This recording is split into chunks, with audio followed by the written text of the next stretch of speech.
Welcome everyone. We are going to talk about the CA 2025 training plan today. I would like to suggest to you that while you are watching this video, you also have the following resources open in front of you. Guide 2, which is the CA 2025 training program structure and technical experience requirements. You'll remember that this guide was first released in March this year and contains all the learning outcomes that link to the technical competencies in the overall competency framework. It also has information on how you gauge range and depth in the CA 2025 training program, and therefore has bearing on the training plan. Guide 4, which is the overview of the CA 2025 assessment process and instruments, and in particular section 4 is what we're referring to in Guide 4. Template 1, which is the training plan, which makes sense, and then also template 2, which is the professional values, attitudes and acumens examples, which you might also find useful as we work through this video. Okay, let's dive in. The training plan under the CA 2025 training program is made up of two components: the integrated exposure plan, which sets out the technical context within your particular training environment and links to the technical competency learning outcomes. That's in that guide 2 that we talked about earlier. So it's really taking the work that you have available for your trainees and mapping it against those learning outcomes just to make sure that you are achieving the range and depth that you expect in the training program. The second component of the training plan is made up of the expected levels of proficiency, and that is against the professional values and attitudes learning outcomes, as well as the acumens learning outcomes. So the expected levels of proficiency are showing you at what point you expect trainees to be proficient at what level against all of those learning outcomes over the course of the training contract, whereas the integrated exposure plan talks about the technical context. And the two components together will assist you in the assessment process for CA 2025. You can find this diagram in section 4 of Guide 4, the overview to the CA 2025 assessment process and instruments. But as I said previously, you're really wanting to look at a number of different guides and templates at the same time as we go through this video today.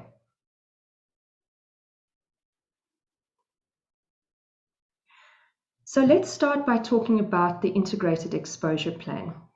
So remember, this is the technical context and it's linked to the technical competency learning outcomes. Let's pause for a moment and consider the current training model. You will be used to this, and hopefully this looks familiar to you.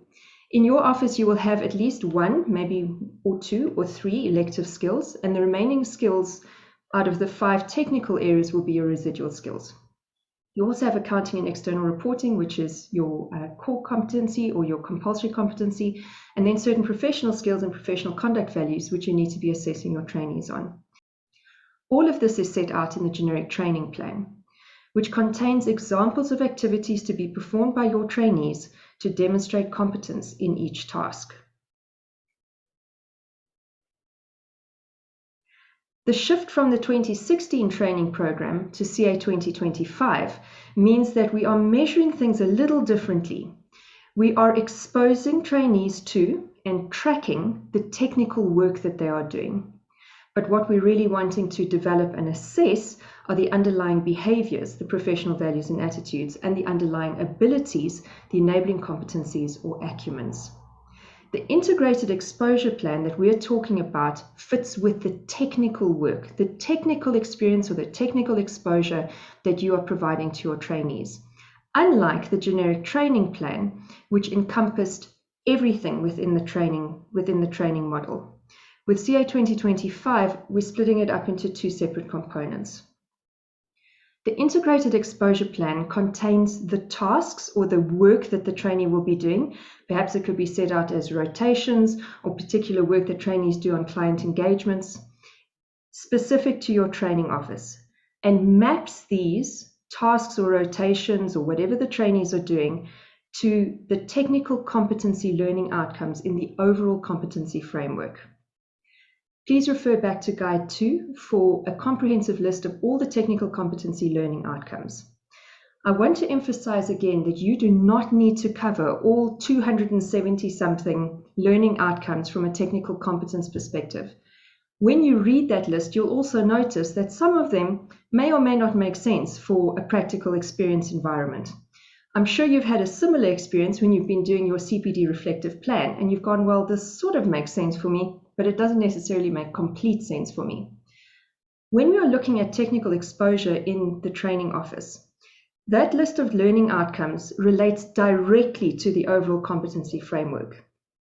Unlike the professional values, attitudes, and acumens, where the learning outcomes have actually been reworded and aligned specifically to practical work experience, the technical competencies, we've given you the entire list from the overall competency framework.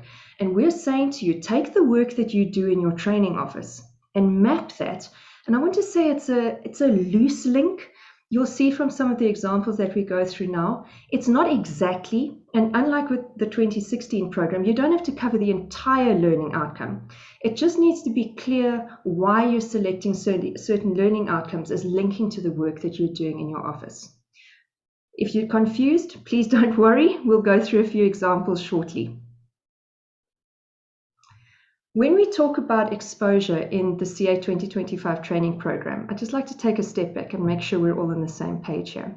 Again, I'm referring you to Guide 2 around the technical experience requirements and the structure of the training program. And this diagram will likely be quite familiar to many of you if you've been in some of the consultation sessions or previous Q&A sessions, or even just read some of the guidance.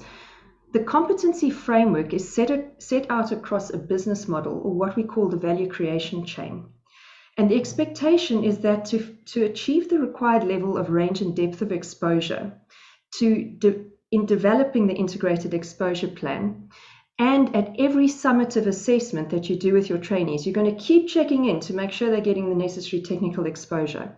What that means is that you are having to train within each of these components of the value creation chain, between the different components, and across the entire value creation chain. So what we're really saying is we want to achieve range across in an integrated manner, and we also want to achieve the depth of exposure that's required to get the trainees to the required level of proficiency in the professional values, attitudes, and acumens.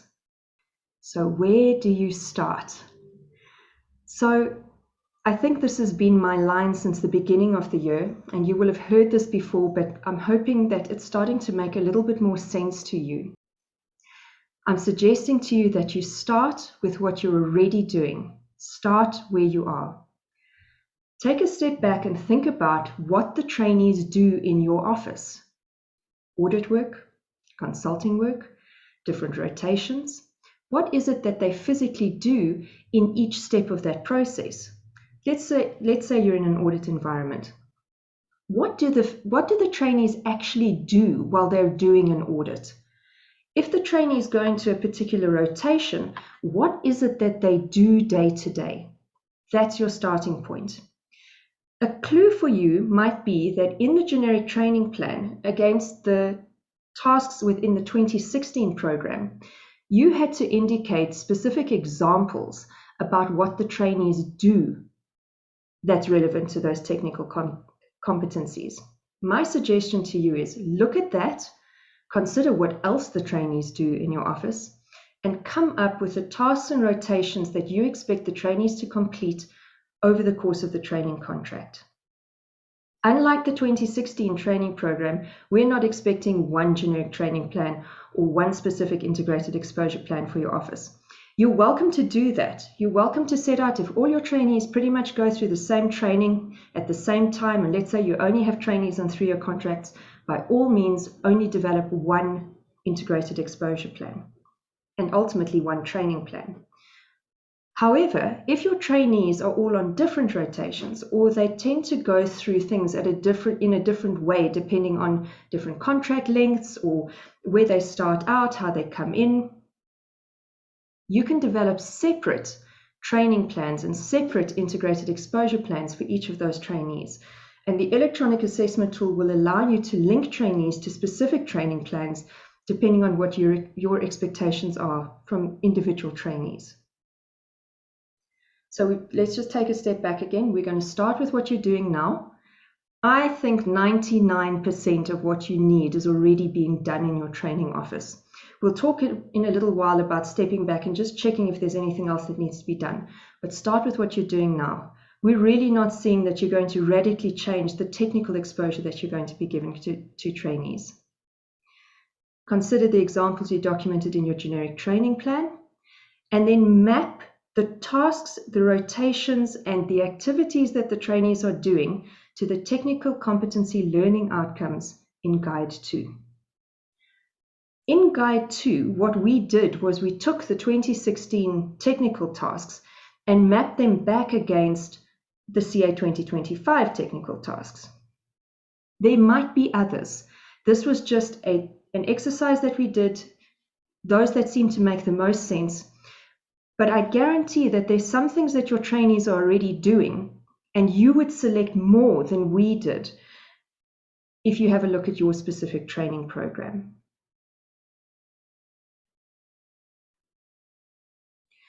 This is an example of a single task in an audit environment. So let's say we're talking about understanding the entity, a pervasive understanding. The trainee will gain understanding of the entity and its environment by performing the following as examples. So we've given a list of different things. When you're detailing a task, you need to detail it with enough information that it makes sense why you've selected certain learning outcomes. I'll show you the training plan template shortly, and you'll see that the template has been color-coded just to make it a little bit easier for you to assess range and depth. This particular example takes learning outcomes out of the inputs bucket. You can see some of the governance learning outcomes coming out, some of the strategic learning outcomes coming out here. It takes learning outcomes from the business activities bucket, and it also takes learning outcomes from the outputs leading to outcomes bucket, blue, orange, and green. So it makes a lot of sense.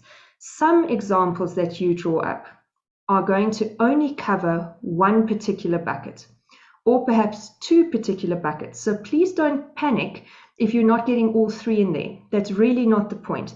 The point is, when you look at your training plan and you look at your integrated exposure plan holistically, you should see an integration across the value creation chain.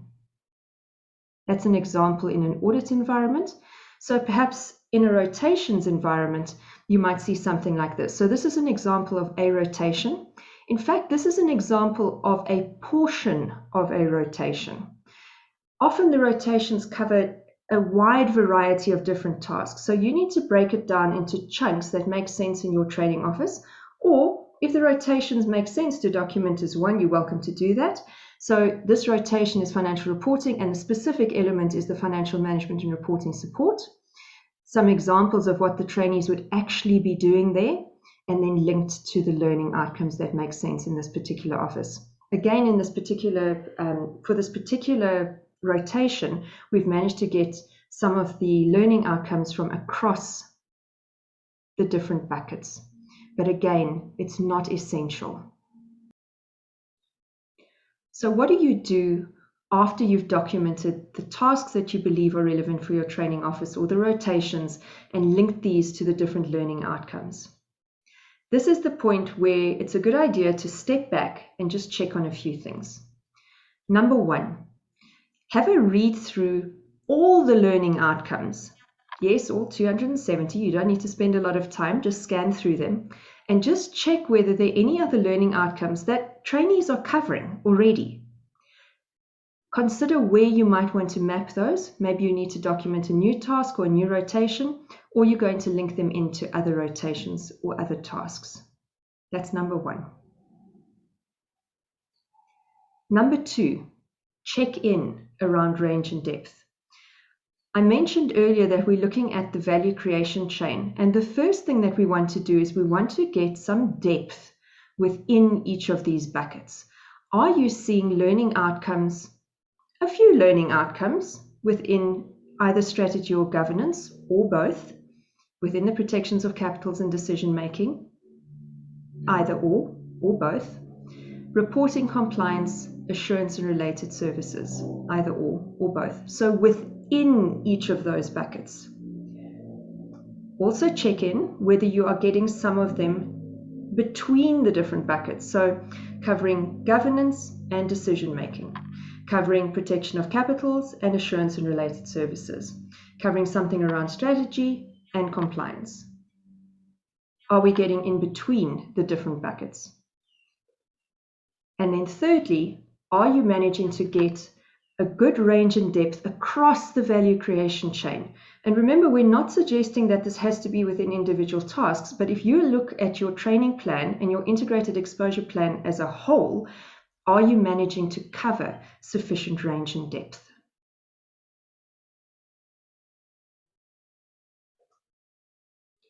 Check 3. Is there any other technical exposure required for the trainees? So you've done the check 1, you've done the check 2, and you think you might be a little light on strategy, or you think you might be a little light on governance. And remember, within a bucket, you don't have to cover everything. I've had a lot of concern from officers saying that strategy doesn't make sense. Okay, but does governance make sense? Something will make sense for your trainees, for example, in the inputs bucket. This is the point to stand back and say, is there any other technical exposure required for the trainees to achieve proficiency in the learning outcomes of the professional values, attitudes, and acumens? And then to ask yourself, if there is something else that you need to add in, how are you going to give that exposure to your trainees? I just want to pause here for a moment and just talk about what other experience could look like. There might be things that you're already doing with your trainees, but they've never been formally documented anywhere as something that's within your training program. Or perhaps there's a simulation that you run which you believe really benefits your trainees. So we've spoken a lot about simulation not really being required under the CA2025 training program, but I've also had conversations with training officers that have said to me, you know what, we are completely within the management decision-making, financial management space, current training program, and we believe that our trainees really benefit from an audit simulation. Not because they need it within our training office, but we believe that that gives them a rounded training experience.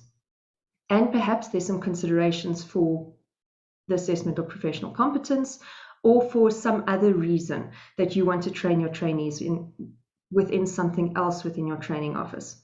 So this is your opportunity just to check in if there's anything else that you believe your trainees need. And I want to put the emphasis on achieving proficiency in the learning outcomes for the professional values, attitudes, and acumens. Let's look at it from that perspective. Perhaps your office does a lot of things manually, or your office does a lot of things digitally, but your clients do a lot of things manually. So the opportunities for trainees to really engage with the digital acumen learning outcomes might be a little light within your office.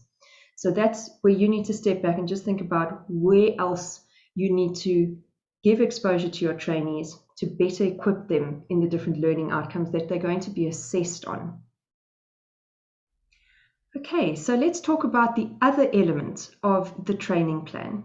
That's the expected levels of proficiency in the professional values and attitudes and the acumens or enabling competencies.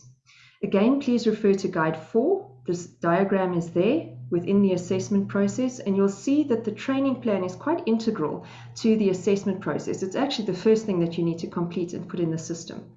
And you can understand how the expected levels of proficiency would play out within an assessment process.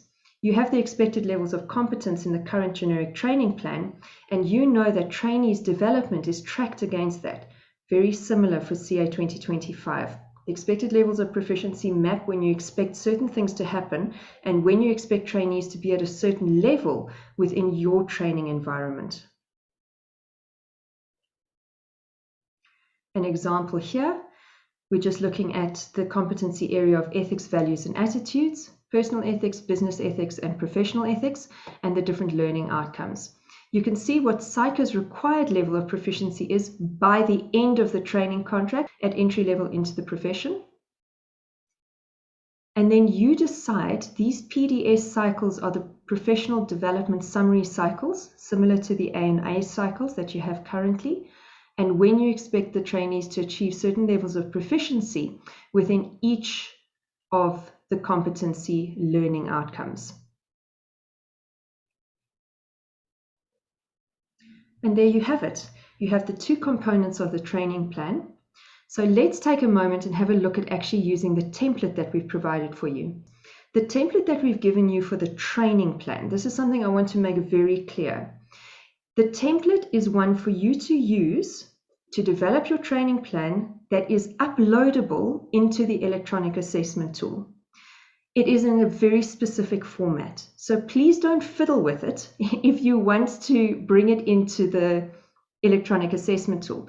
You're welcome to play with it and change it as makes sense for your training office, but then please don't expect to upload that version into the tool. It has to be in the format that we've presented to you for it actually to work and sync into the tool if you're going to upload it. Let's have a look at it. Okay, so if you have clicked into the training plan, template 1, you will see something like the first 3 tabs. The first tab is the Integrated Exposure Plan Learning Outcomes, so the IEP, and it's an expandable list. You can click on it and you can get further and further in and eventually into your learning outcomes over here. The thing that I want you to take notes of in the first tab is this column D. That gives you a number. So each learning outcome is numbered within this training plan template. The second tab gives you a space to document the tasks that are relevant in your training office. So this is the task or the rotation, similar to the example that we showed you earlier. There are a few little technical competency learning outcomes just documented there so that you've got an idea of what you need to do. And what you would then do is you would add, and you can just copy the formulas down, or you can put in the actual number that you want to bring out from the learning outcomes. So let's just take a look and just make sure it's working. Number 1 here is use different worldviews and theoretical underpinnings. And in this over here, number 1 is that. If I change this one to number 1, I would get the same one pulling through. Okay, so just be aware of that. Beautifully color coded so that you can see the inputs, business activities, and outputs leading to outcomes. Easy to use. Let's just show you one of the examples that we did earlier. So this was that understanding of the entity that we spoke about earlier, and this is how it's mapped. Okay, so this is one of the things that I wanted to talk to you about. When it comes to the expected exposure, you need to label in which professional development summary cycle you're expecting the trainees to actually get this exposure. In an auditing environment or in a client engagement environment, we tend to start in one period and then pretty much expect that the trainee's been exposed to that over a period of time. In a rotation-based environment, we might expect that the trainee will have exposure within, let's say, PDS cycle 2, and then there might be a space, and then they've got exposure at another point in another rotation. Remember what I said previously, though, that this training plan template is designed around the electronic assessment tool and the assessment process. So from a tool perspective, in terms of tracking expected exposure and when this is actually happening, your expectations will be from the first period that exposure is expected. So let's say you're expecting exposure from period 2. This is in column H. I'm adding in period 2 over there. The tool will track that from period 2 onwards. So when you are designing this for upload into the tool, please don't leave any gaps. Don't change the formulas here. Please allow the formulas to work as they do and make sure that they pull through from that point.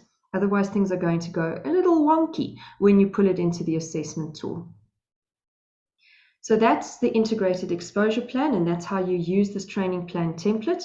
Remember your numbers, you just have to input those, and you can look up the various learning outcomes using this first tab as you expand the different tables over here. So we've spoken about the integrated exposure plan. Let's have a look at the expected levels of proficiency. So similar to the example that I showed you earlier, you can have a look at the competency types, the competency areas, the competencies, the learning outcomes, and you need to make a decision at which point you expect trainees to achieve what level of proficiency. So let's say in period 1, you're only expecting a 1, maybe a 2, and maybe a 3.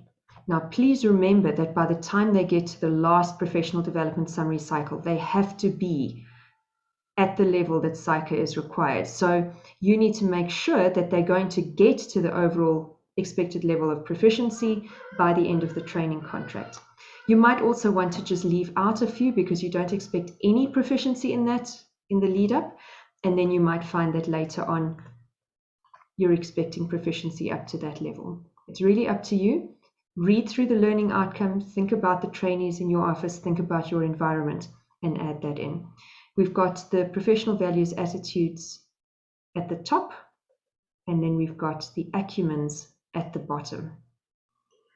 You may be wondering why I suggested opening template 2, the professional values, attitudes, and acumens examples, now that we've gone through the entire training plan and you haven't really seen that feature anywhere.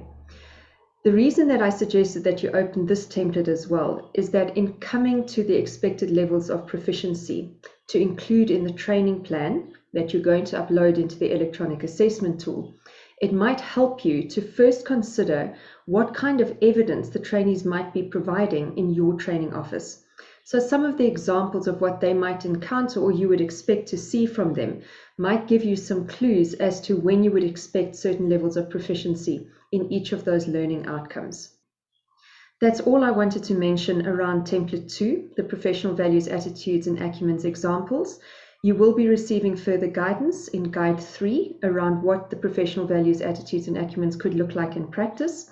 And I'm hoping that this will help you in developing a training plan or training plans that are meaningful for your trainees. This next section is particularly relevant for auditing and assurance training officers. These are training officers that meet the additional requirements to be recognized by IRBA to offer auditing and assurance experience for training accountants. The training officer has to be an RA. The training office has to be registered as a practice with IRBA, and the training contracts are registered with IRBA. This also provides a direct route for trainees once they complete the training contract to the audit development program. If you are one of those officers that wants to be recognized for auditing and assurance experience, you will need to include the following learning outcomes in your integrated exposure plan. We're not telling you how you need to incorporate them. You might want to split the tasks between these different learning outcomes and then add from the other buckets into those. Or you might find that you want to integrate one or two of them against different tasks in an audit process or related services engagement. The learning outcomes that we want to see are those that relate to the audit of historical financial statements. The two resources that are relevant here are Guide 2, which talks about the structure of the training program, and specifically if you look down towards the end of the document, sections F2, F3, and F4, which deal with the audit of historical financial statements of different kinds of entities, plus section F5 and F6, if that's relevant for you. So that's talking about other assurance engagements and other related services, and really taking the steps out of F2 and where relevant, applying them to those kinds of engagements. When you look at template 1, which is the training plan, we've combined section F2, F3, F4, because we're looking at audit of historical financial information across whatever kinds of entities you encounter within your training office environment. And F5 and F6 have become section F3 and F4 respectively. And those are really where those additional things are relevant for your trainees. Perhaps some of your trainees complete review engagements or agreed upon procedures engagements, and then those sections will become relevant. But really what we want to see is that the different steps within an audit process are covered within your integrated exposure plan. Thank you. I hope that this has given you some more insight into using the training plan, what its objectives are, how you start documenting it, and really some idea around what you might want to put into it for your training office.